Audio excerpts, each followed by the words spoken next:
شاید جمعے کے موقع پر وہاں جو شراب کی دکان ہے سنوار سے آگے،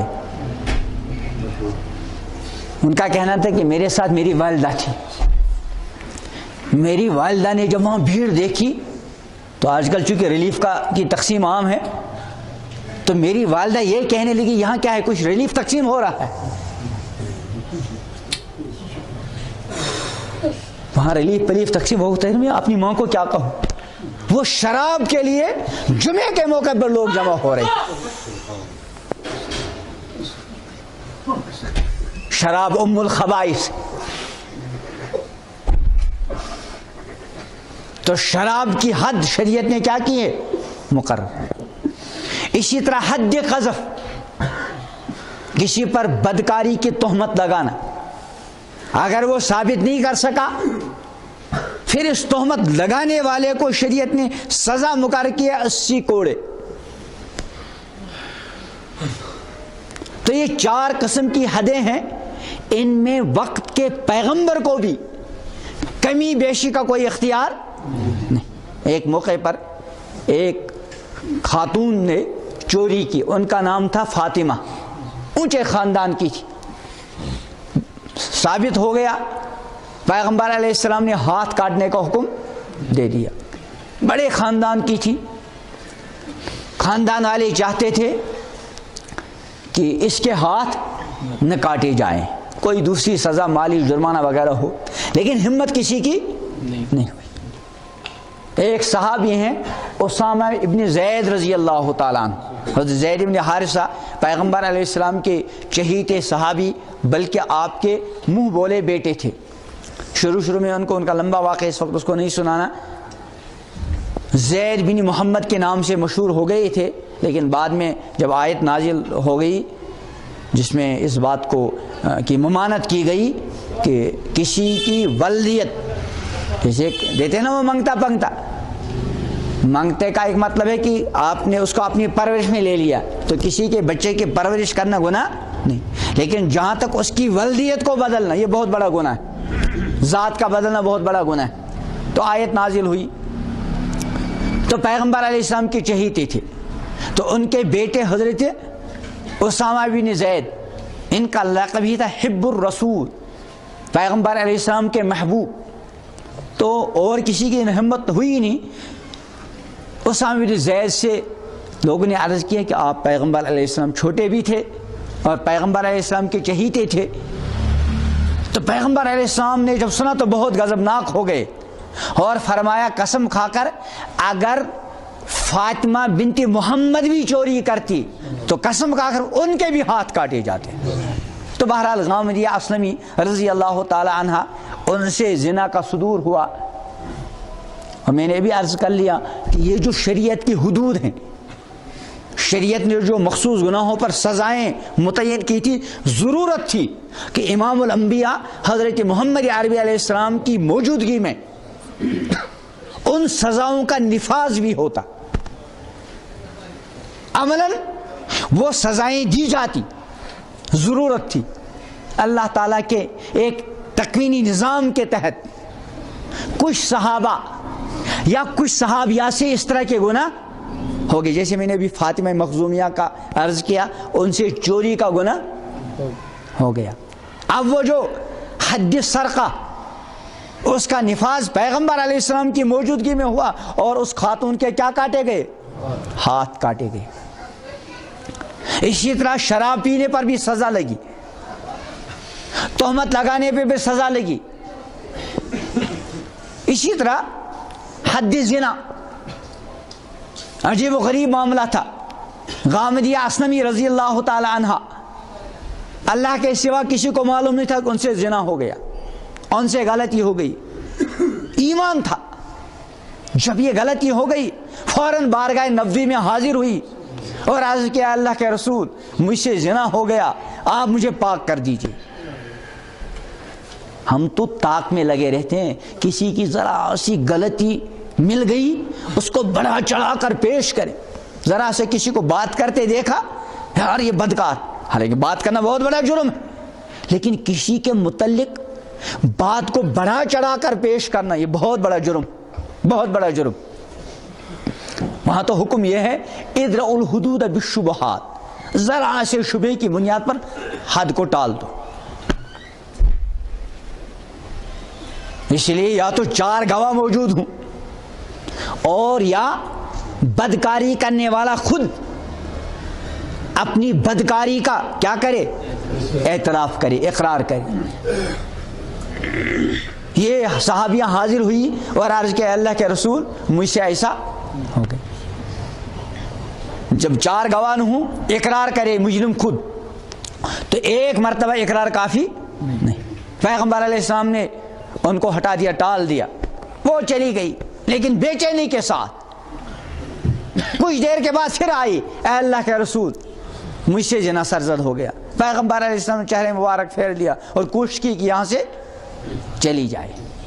چلی گئی، جب نظر سے اوجھل ہو گئی پھر آ گئی.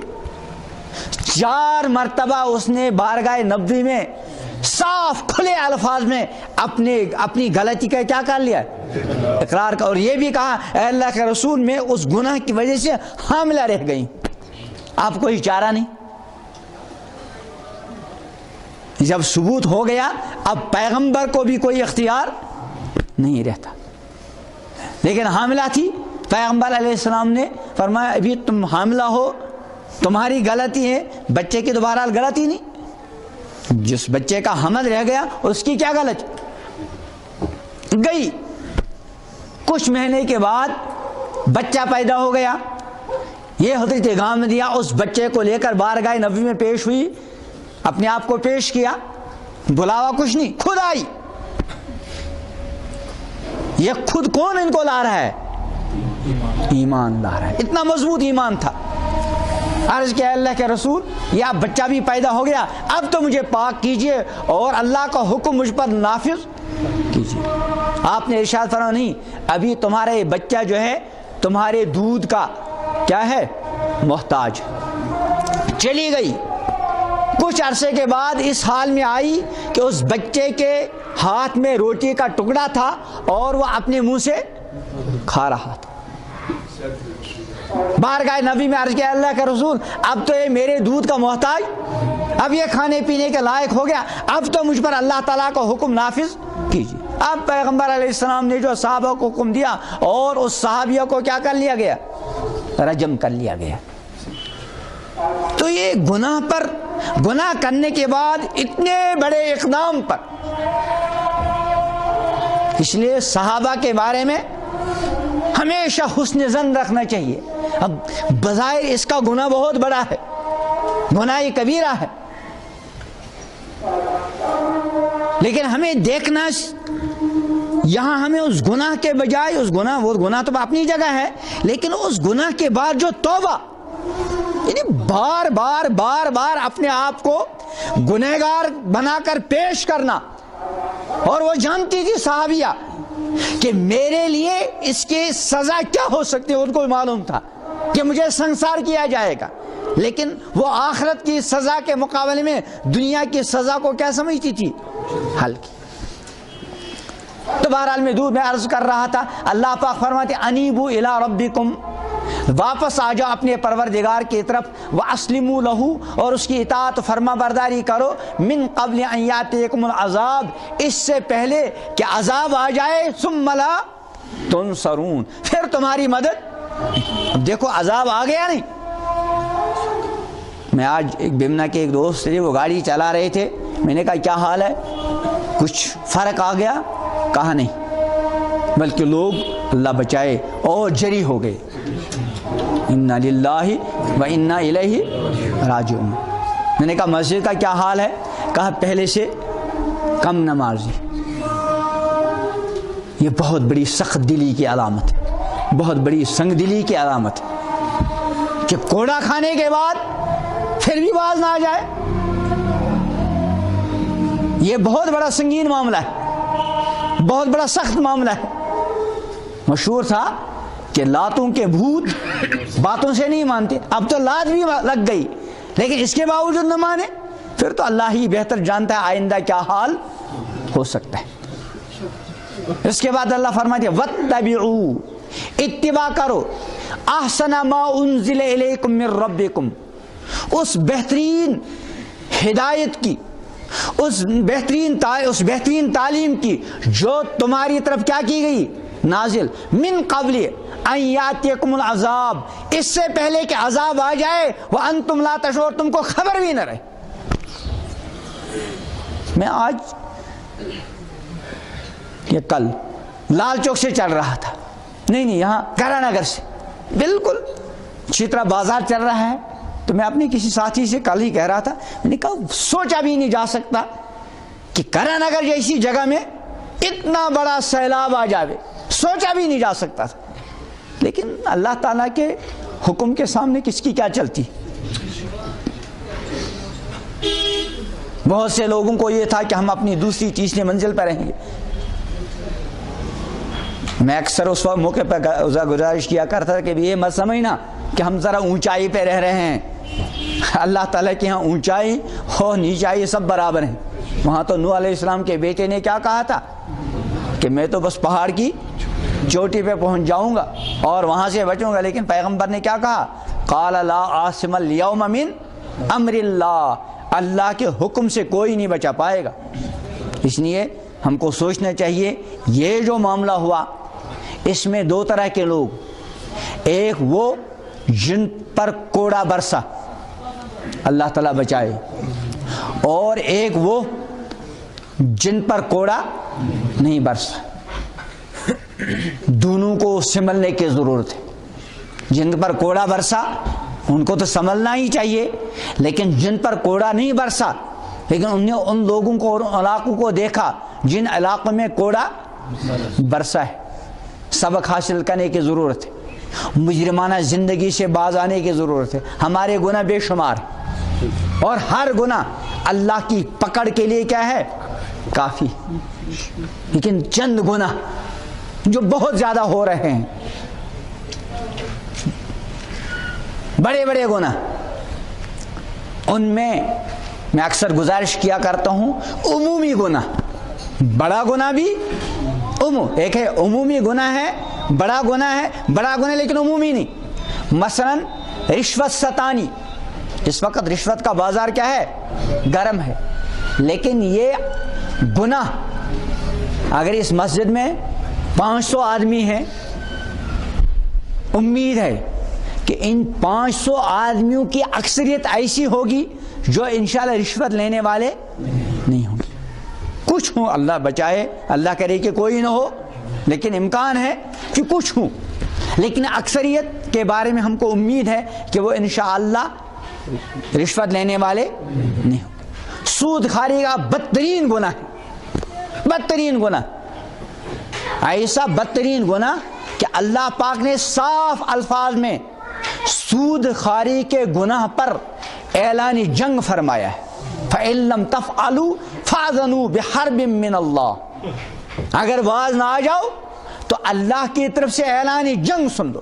بہت بڑا گناہ ہے سود خواری کا۔ بعض کتابوں میں لکھا ہے کہ سود خواری کے گناہوں کے 70 درجے ہیں، چھوٹا بڑا بڑا بڑا، ان میں سب سے چھوٹا درجہ جو ہے وہ ایسا جیسے اپنی ماں کے ساتھ بدکاری کرنا۔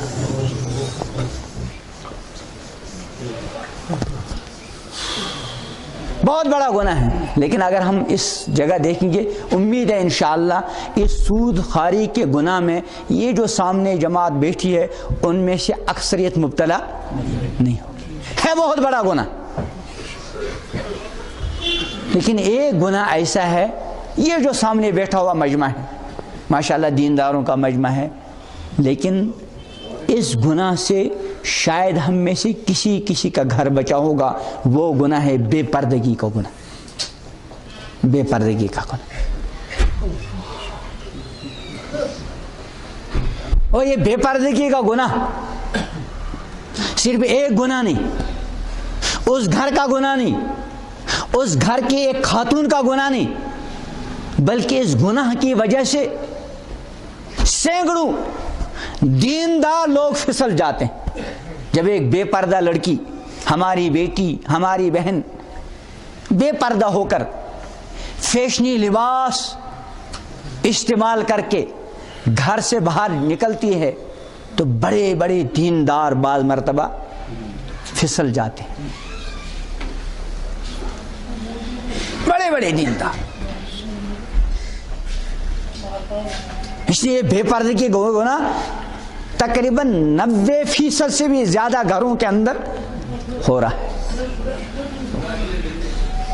بے نمازی ہونے کا گناہ، دیکھو ابھی اس سیلاب کی وجہ سے اللہ پاک نے جانوں کو تو بچا لیا، مال جاتا رہو، بے شمار مال گیا، بہت بڑا نقصان ہے۔ لیکن جانوں کے مقابلے میں اگر جانیں جاتی اور مال بچتا، ایک صورت تو یہ ہے کہ اللہ پاک نے جانوں کو تو محفوظ رکھا، مال گئے۔ اگر اس کا برعکس ہوتا کہ مال تو بچتے جانیں جاتی، بتا بڑا نقصان کون سا تھا؟ جانوں کا جانا۔ چونکہ مال بچتا جان جاتی تو وہ مال کس کام کا؟ جانیں بچی مال گیا، اللہ اور دے گا۔ اور اگر مال بھی جاتا اور جانیں بھی جاتی، کتنا بڑا عذاب تھا، کتنا بڑا خسارہ تھا۔ لیکن اس سے بڑا خسارہ، اس سے بڑا نقصان وہ ہمارے گھروں کے اندر روز ہوتا ہے، اللہ ماشاء اللہ۔ امام الانبیاء حضرت محمد عربی صلی اللہ علیہ وسلم نے ارشاد فرمایا کہ جس بندے نے نماز عصر، بعض روایت میں مطلق کوئی بھی نماز اور بعض روایت میں عصر کی نماز چھوڑی نہیں بلکہ وقت سے ٹال کر پڑھی، روز نہیں ایک دن کوئی نماز یا عصر کی نماز وقت سے ٹال کر پڑھی، کتنا بڑا نماز پڑھی لیکن وقت سے ٹال کر، کتنا بڑا نقصان ہے؟ فرمایا کأنما وطر اہلہ و مالہ، یہ اتنا بڑا نقصان ہے گویا کہ اس کا مال بھی جاتا رہا اور اس کے اہل و عیال بھی جاتے رہے۔ ایک نماز کو وقت سے ٹال کر پڑھنے کا اتنا بڑا نقصان۔ اب جس گھر میں 5 وقت کی نمازیں غائب ہوں، دنیا کا نقصان یہ آخرت کے نقصان کے مقابلے میں ہلکا نقصان۔ اور میں نے تو کل عیدگاہ میں کہا، نماز کے دوران اپنے یہاں میں نے کہا جس بندے کا اربوں خربوں کا مال گیا لیکن اس اربوں اور خربوں کے خسارے کے بعد اس کو اللہ نے توبہ کی توفیق دی اور اس نے وہ پہلی مجرمانہ زندگی ترک کی، فاسقانہ زندگی سے باز آیا، حرام خوری کی زندگی سے باز آیا اور پکی سچی توبہ اختیار کی، اور اربوں خربوں کا مال جاتا رہا۔ یہ اربوں خربوں کا مال جاتا رہنا 100 بار مبارک ہے اس کے لیے کہ مال لے کر، دنیا لے کر اللہ نے اس کو دین اور کیا دے دیا؟ آخرت۔ ہاں اگر مال بھی گیا، کروڑوں کا گیا، اور اس کے باوجود رجوع اللہ نصیب نہیں ہوا، کامل توبہ نصیب نہیں ہوئی تو خسرت دنیا والآخرہ۔ تو نماز کے بارے میں بھی ہمیں اپنے گھروں کا محاسبہ کرنا ہے کہ کس قدر ہمارے گھروں میں نمازیں ضائع ہو رہی ہیں۔ تو چند گناہ جن سے خصوصی اس کے ساتھ توبہ کرنے کی ضرورت ہے، ان میں بے پردگی کا گناہ اور بے پردگی کے نتیجے میں ہونے والے گناہ۔ بے پردگی تنہا ایک لڑکی کا گناہ نہیں بلکہ ایک ہماری بیٹی کے بے پردگی کی وجہ سے سینکڑوں جوان گناہ کے اندر کیا ہوتے ہیں؟ مبتلا، سینکڑوں جوان۔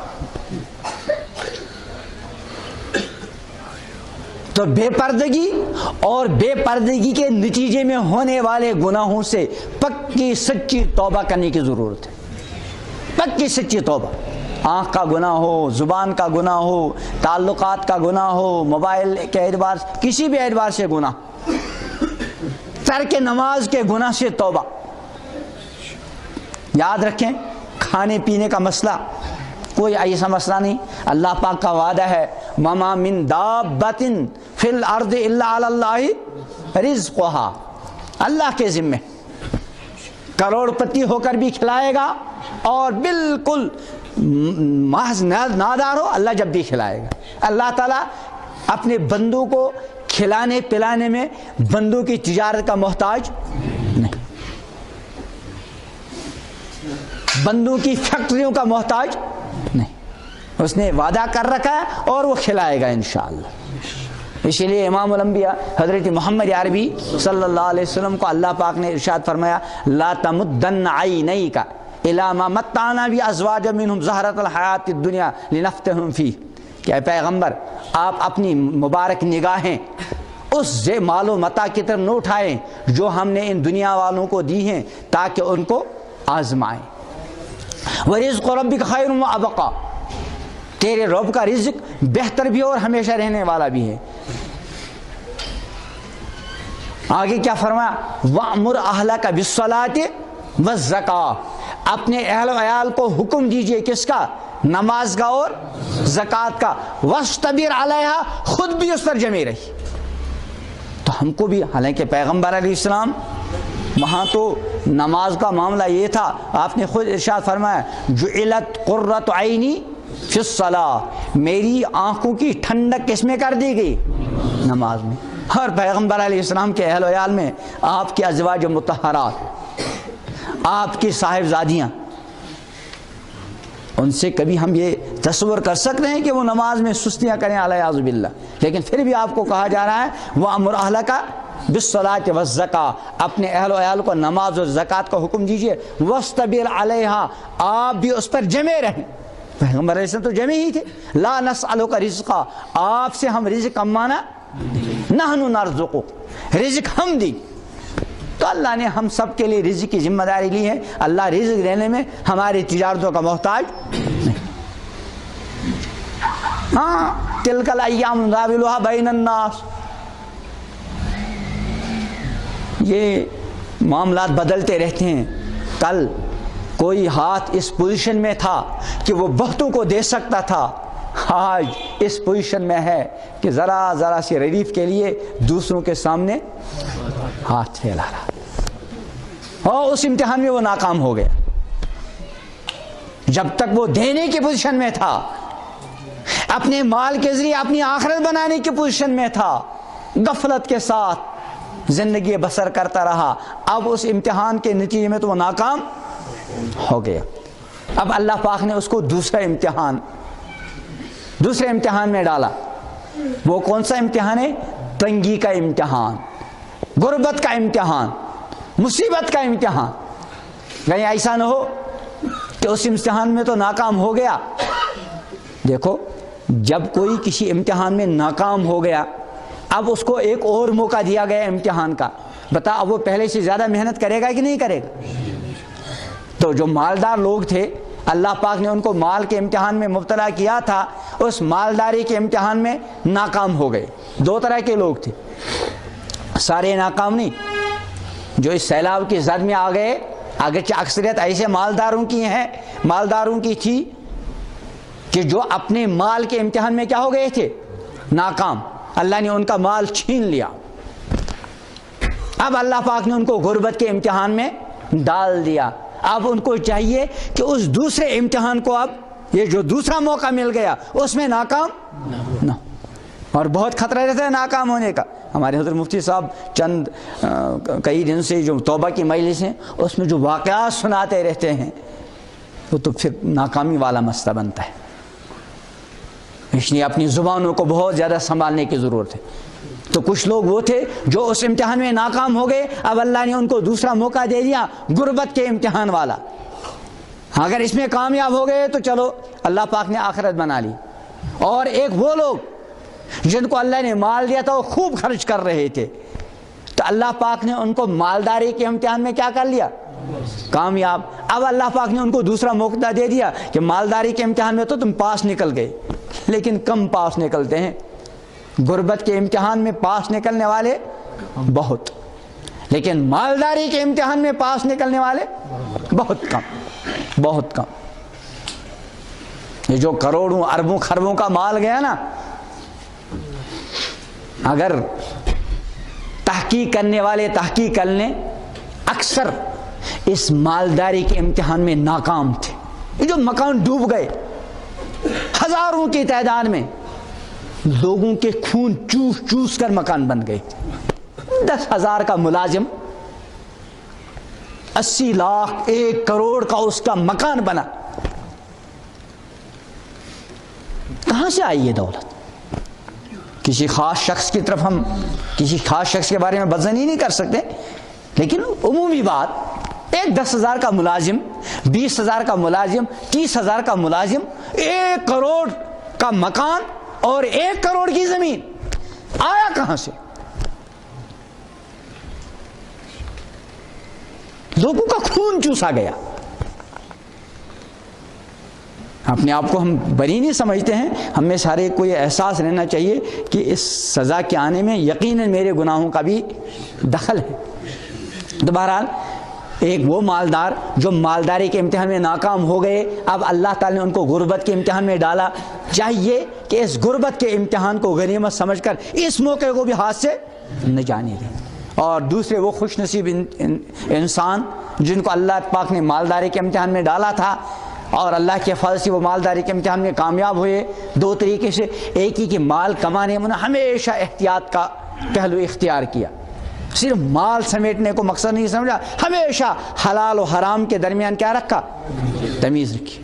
دوسرے زکوٰۃ بھی دیتے رہے اور جہاں موقع ملا غریبوں کی مدد، اللہ کے دین کی مدد کے لیے اپنا مال خوب خرچ کرتے رہے اور اس مالداری کے امتحان میں کیا نکلے؟ کامیاب. اگرچہ کم ہیں، ان کا بھی مال اللہ پاک نے چھینا. اس کا مطلب کیا ہے کہ مالداری کے امتحان میں تو تم الحمدللہ پاس ہو گئے. اب ہم یہ دیکھنا چاہتے ہیں کہ تم غربت والے امتحان میں بھی کیا ہو جاؤ؟ پاس ہو جاؤ. اور ہمارے لیے بھی سبق ہے کہ مال کے سمیٹنے کو اپنا مقصد زندگی نہ بناؤ. میں نے کل بھی یہ بات گزارش کی تھی اقلا مسجد میں کہ 2 آدمیوں کا برابر مال جاتا رہا 1-1 کروڑ کا یا اس سے زیادہ کا.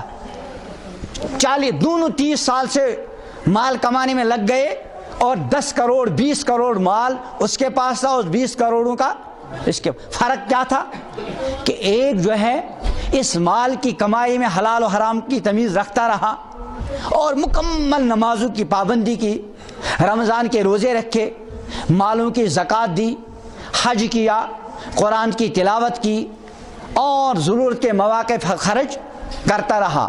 اور دوسرا بس مال سمیٹنے میں لگ گیا. اس کی اس 30 سالہ زندگی میں نماز بالکل نہیں، روزہ نہیں، زکوٰۃ نہیں، شرم و حیا نہیں، ایمانداری نہیں، دیانتداری نہیں. نقصان دونوں کا 10-10 کروڑ کا ہو گیا. مثلا بتا نقصان زیادہ کس کا ہے؟ دیندار کا کہ بے دین کا؟ کیوں؟ اس لیے کہ بے دین کی کمائی 30 سال کی یہ 10 کروڑ تھی.